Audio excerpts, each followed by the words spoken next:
Earlier this year, I started the 75 Hard Days Style Challenge, and I want to talk about it. If you aren't familiar with the 75 Hard Days Style Challenge, it is a fashion styling challenge started by Mandy Lee, or Old Loser in Brooklyn, and the object of the challenge is to not buy anything for 75 days and to take the time to get to know your wardrobe, whether that be finding out what gaps you have, battling a shopping addiction, or just getting more creative. There aren't really hard set rules for the challenge, more so just guidelines. It's very much up to you as an individual to cater the challenge to your needs. I know a fashion related video is a little outside the norm for my channel, so if you're here to discuss movies or photography, I will see you next time where I will be discussing my favorite type of comfort watches. But if you're interested in hearing about my experience doing the 75 Hardstyle Challenge and my no-buy, stay tuned.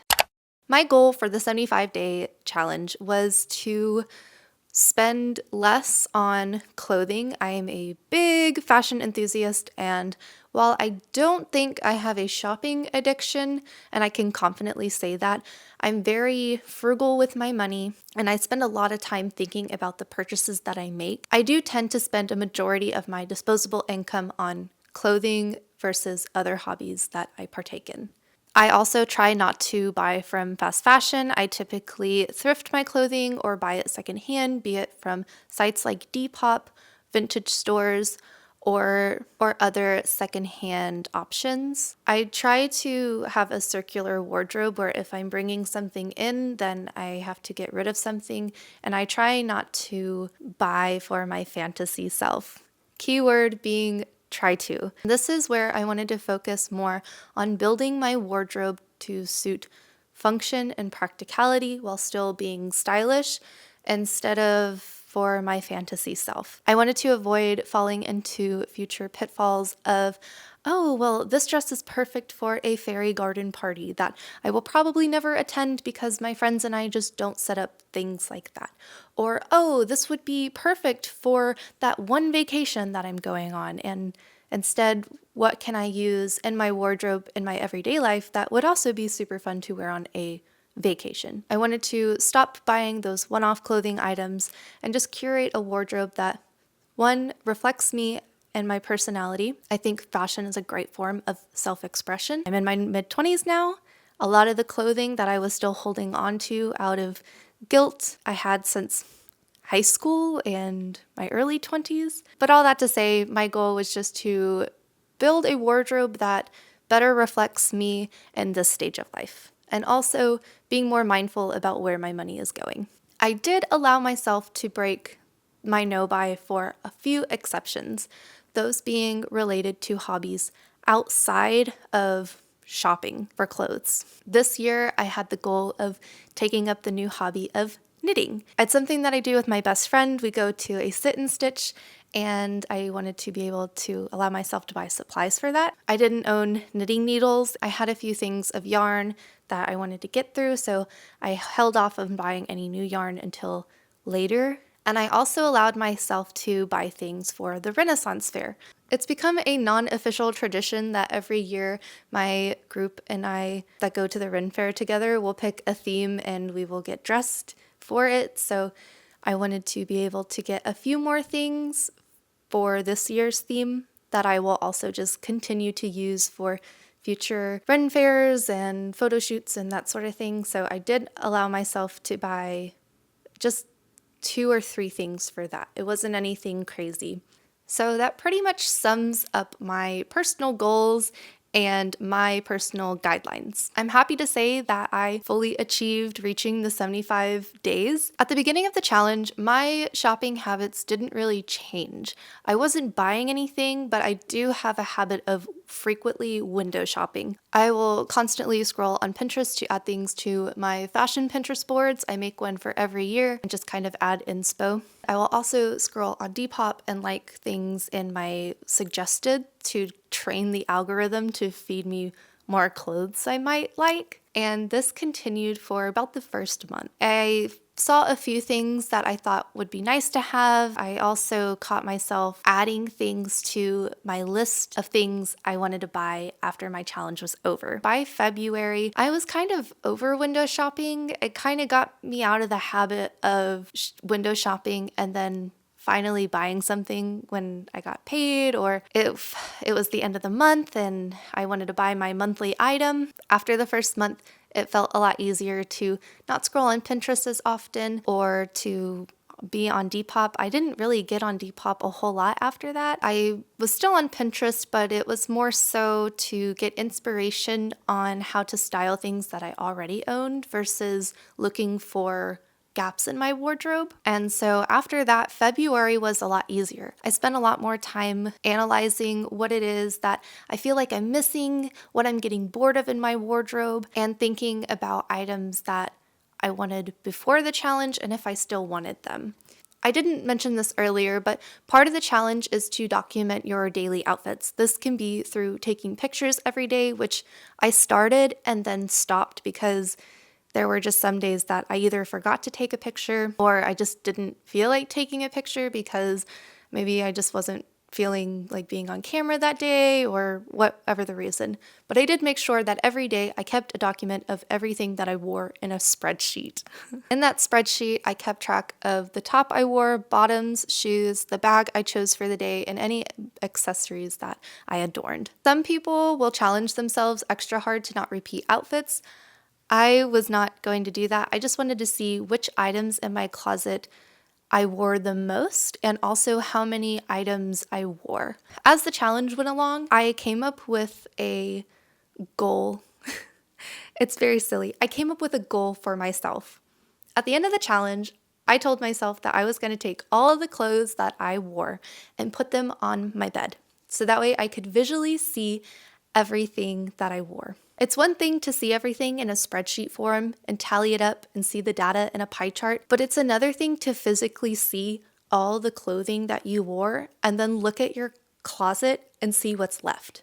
So by the middle of the challenge, I was really pushing myself to wear clothing pieces that I might be a little too lazy to wear or maybe are too special to wear just on a casual hangout day. But I told myself, when this challenge is over, I want to see that on the bed at the end of the challenge. I don't want it hanging up in my closet because I love it so much. And so that really pushed me to get a little bit more creative with my outfits as the challenge went on. Part of the challenge is to get dressed every day. Depending on who you are, that can be getting out of your pajamas for the day or putting on a whole fit. For me, I'm someone, again, who prioritizes functionality and practicality. And while I don't want to stay in my PJs every day, there are some days that I just want to wear comfortable clothes. So I allowed myself the ease of being able to wear more athleisure lounge clothing and still allow that to be my outfit for the day. Again, I wanted this to fully reflect who I am and in this stage of life. And if wearing comfy clothes to go run errands is who I am, then I'm going to make sure that I have what I need in order to be successful in that way. By the end of February, I was pretty much mentally done with the challenge. I felt like I had a good grasp on what I like to wear, articles of clothing. I like to wear dresses and skirts, and I did wear those a few times throughout the challenge, but I'm very much a pants, shorts kind of gal. I love to wear capris, I like to wear trousers, and wearing skirts and dresses I feel like I have to get a little bit more dolled up for, and I didn't always want to do that depending on the day. I learned the color palette that I like to stick to, what colors I think suit me best, and also the cuts and silhouettes, fabrics, the more attention to detail things that I'm craving out of my wardrobe. When you know all of this and you're around day 50, 55, it's a bit hard to push through the rest of the challenge. But I'm glad that I did because I can confidently say that I was able to do it. I didn't feel like I had to cave to buy anything that was not a necessity. Glasses, for example, I did buy, but they were a necessity. My other glasses were starting to give me migraines, but I didn't cave on buying anything that was unnecessary. I also did manage to get a bit more creative with my outfits and layering options, which I'm very proud of myself. And I found a few outfit combinations that I will keep in my noggin for the future. So for 75 days, I continued to document my outfits in my little spreadsheet. On March 19th, my challenge was over. I did it. And I found that at the end of the challenge, I didn't have the urge to go splurge at the thrift store or buy things that I had saved on Depop that miraculously were not bought already. I felt okay. I didn't feel the need to rush to buy anything. I took the time to put everything on my bed. Sam kept me great company in doing this. And I looked at everything that remained in my closet, all the things that I couldn't wear because they're seasonally not available, or the things that I had been holding on to out of guilt for myself, or it was a gift and I felt bad if I got rid of it. And I allowed myself to go through those things and finally say goodbye to some pieces that just no longer served me. I was talking to my friend Sydney during this because I would kind of give her little updates about how my challenge was going. I told her that as we grow from kids to teenagers, we have a very easy way to change our style because our bodies are growing. And so when you buy new clothes, you kind of have that freedom to change your color palette or the style of clothes that you like just a little bit. But when you're an adult and your body kind of stops fluctuating as much, you're kind of stuck with clothes that you've maybe been holding on to for 10 years, but you never wear because it technically still fits your body, but it doesn't really fit you. And so being able to look at my closet after everything I had worn for 75 days was removed and looking at it and actually asking myself, is this what I want to wear? And am I going to wear it? Was very cathartic. It allowed me to alleviate some of the stress that I didn't realize I had in looking at clothes that I never wear, but were maybe very precious and special to me once upon a time, but no longer have that same spark of enthusiasm, and to just be able to say goodbye to them and send them to better homes. I gave some things to friends. I have a pile of things that I'm saving for swap meets and other events, but to be able to know that these things will continue to exist and get use because I don't just plan to throw them away, helped ease that guilt that I was feeling. I also know that I'm making room for future me's clothes and the things that she will need and the things that she wants to wear. Because as much as I want to hang on to the things that past me was very passionate about, I have other ways of doing that don't require my closet to be overflowing, especially when I'm sharing it with another person. I still don't really feel the need to go out and buy the things that I want to buy. After my challenge was done, I did reward myself by going through Pinterest and cataloging any wardrobe gaps that I felt I needed. I wore my Sambas most days. I want to say at least 60 days out of the challenge, my Sambas were worn. What that's taught me is I really like a sneaker. The other shoes that I wore were typically boots or loafers, so maybe having another sneaker available to me or a cute casual shoe would be beneficial and might change up the monotony and also save my Sambas from being trashed as I wear them very frequently, and I've roughed them up quite a bit, but I still didn't feel the desire to jump to go and just buy any little thing to fill it in. I'm still thinking really hard about the purchases that I want to make to fill those gaps. I also have some fun activities coming up that I would just rather save my money for. The Renaissance Fair is coming up, and I told myself that I would treat myself to some special souvenirs this year. And so I just want to save my money for those things instead of jumping to buy clothes. And that's what I learned about this whole experience. That was my biggest takeaway. Outside of learning the color palette and the clothes that I like to wear and what would probably benefit me to purchase, is that I really enjoyed being able to save money and spend it on other hobbies. I really liked being able to prep for the Ren Fair and not be so stressed out about money. I was able to buy a really cool armor piece, and I was also able to take up knitting, and it really sparked my love for making my own clothes again. I grew up wanting to be a fashion designer, and so as a teenager, I I would stay up late watching Project Runway and hand sewing purses. As I got older, I learned how to use a sewing machine, and I used to make my clothes, and I used to make costumes and all of this crazy fun stuff that I haven't really done a lot as an adult. And so knitting has sparked my love for making my own clothes again, and it's something that I want to get back into. I want to go back to that thrift craft store and buy some fabric and maybe make some of the clothes for my wardrobe gaps that I think I have. I just want to continue to fuel that creative spark that I have for creating things, and it's also just a nice hobby to have that's not monetized. It's very low stress.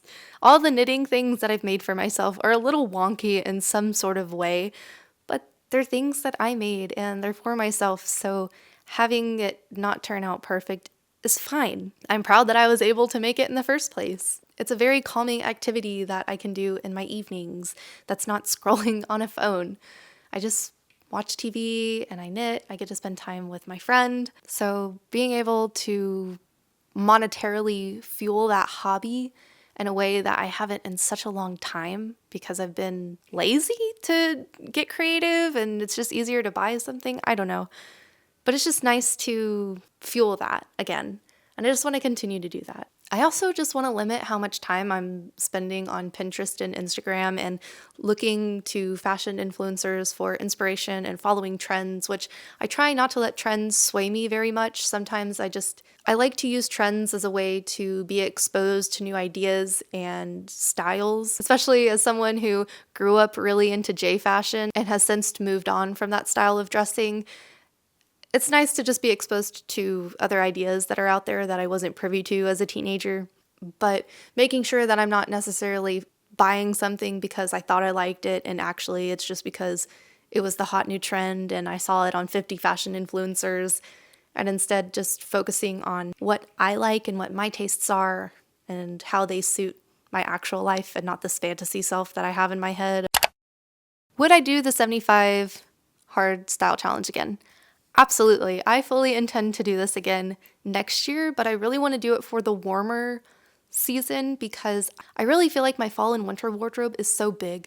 I love a sweater, I love a pant, and I feel like as someone who lives in Texas, I don't have the spring summer wardrobe that I should have to be successful in order to be stylish while also sweaty. This year, I'm going to focus on curating that to be successful for next year when I do the 75 days again and can't buy anything and it's hot outside. But I would definitely do it again. I would probably also document it the same way. I know a lot of people will use apps like Index to categorize their wardrobe, and that's something that I want to play with just because I grew up with Polyvore and I like the idea of making outfits on your phone very much in the same vein as that. But it's also just a lot of work to do. We'll see. I might just stick with my spreadsheet because it worked out fine. But that is my experience doing the 75-day hardstyle challenge. I hope that this video was a nice little sit down to chat. I hope that you had a good time listening. I know this video was a little outside of the wheelhouse for my channel, but it was something that I just wanted to sit and talk about, and I'm not monetized, so there's pretty low repercussions, it seems. I typically like to talk about movies and photography, so if you're new and that's something that you're into, don't forget to subscribe, leave a like, all that good YouTube jazz. Thank you so much for being here. I hope you have a super lovely rest of your day, and I'll see you next time. Bye!